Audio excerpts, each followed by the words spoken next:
Welcome back to our channel. So today we will be reading a golden book titled The First Moon Landing.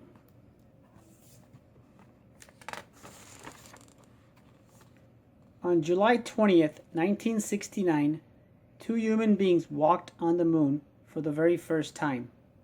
It is an amazing story. The moon is our planet's closest neighbor in space. It is more than 238,000 miles away from Earth. Humans have always gazed up at the moon, and we have always had the same question: what's up there?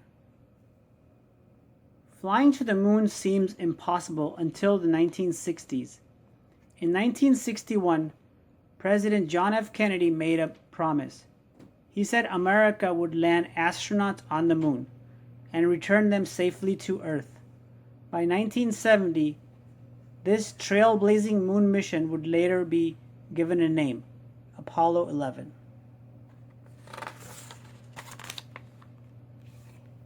America's space agency is called NASA, which stands for National Aeronautics and Space Administration.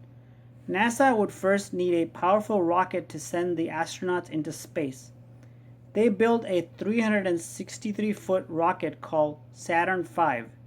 It was as tall as a 36-story building.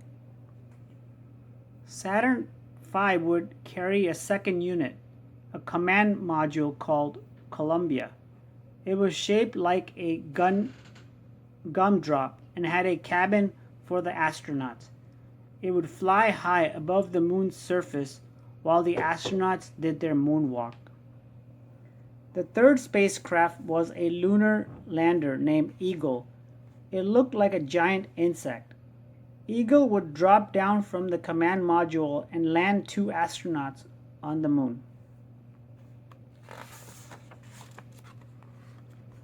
3 astronauts were chosen for Apollo 11: Neil Armstrong, Edwin Buzz Aldrin, and Michael Collins were experienced test pilots. They had already flown many dangerous missions in some of America's fastest jets.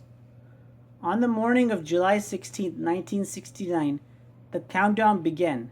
10, 9, 8, 7, 6, 5, 4, 3, 2, 1. Smoke and flames burst from the bottom of the rocket. Blast off.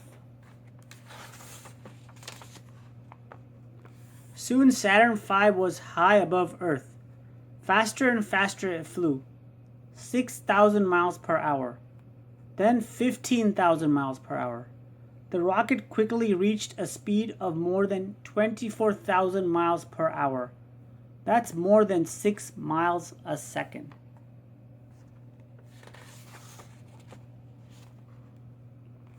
Once in space, Saturn V separated from the command module. Next, the command module separated from the lunar module. It turned around, then docked with the lunar module to join the hatches from the command module to the lunar module. Then the command module Columbia and the lunar module Eagle flew on towards the moon.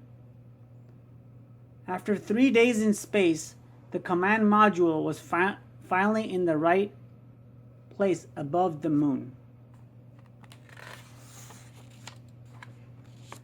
Armstrong and Aldrin got into their spacesuits, then climbed into Eagle. Collins would stay in the command module, flying high above the moon. There is no air on the moon. It can be both freezing cold and really hot. The astronauts' spacesuits would give them air to breathe.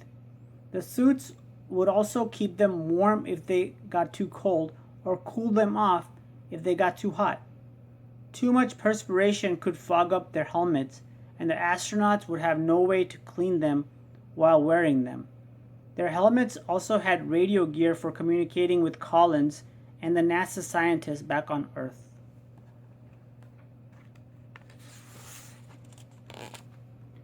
Armstrong and Aldrin gently guided Eagle down to the moon's surface. 6 hours later, Armstrong made history as he climbed down a ladder and stepped onto the powdery surface of the moon. Aldrin followed soon after. becoming the second person to walk on the moon.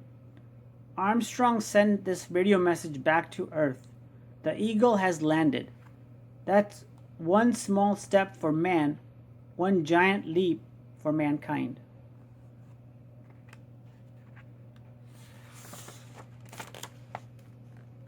The astronauts filmed the moonwalk. More than 500 million people around the world watched it live on TV, thrilled to witness this amazing event.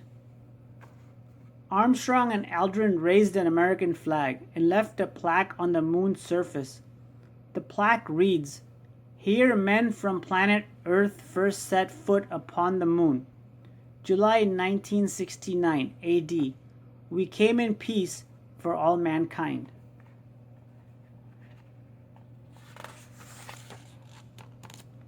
The astronauts spent nearly 22 hours on the moon. They took photos and collected 40 pounds of moon rocks. They also left something behind, the first human footprint on the moon. Soon it was time to return to the command module. Aldrin and Armstrong fired up Eagle's engines and blasted off. Hours later, they were back with Collins in the command module. Columbia was heading home.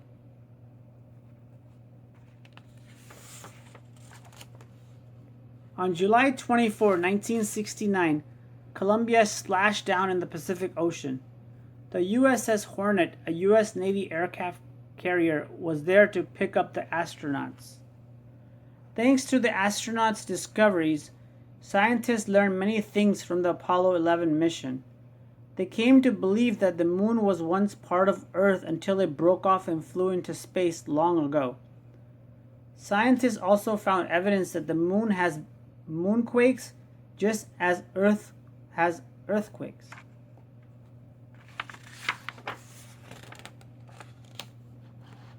The moon landing was a remarkable feat.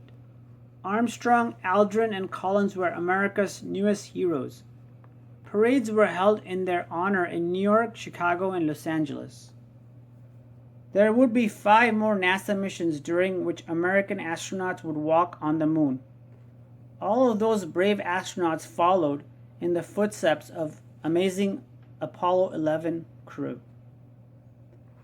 Thank you for watching. Hope you guys enjoyed the first moon landing. Stay tuned for more book reads coming soon. Take care, guys. Stay safe and keep on reading. Goodbye.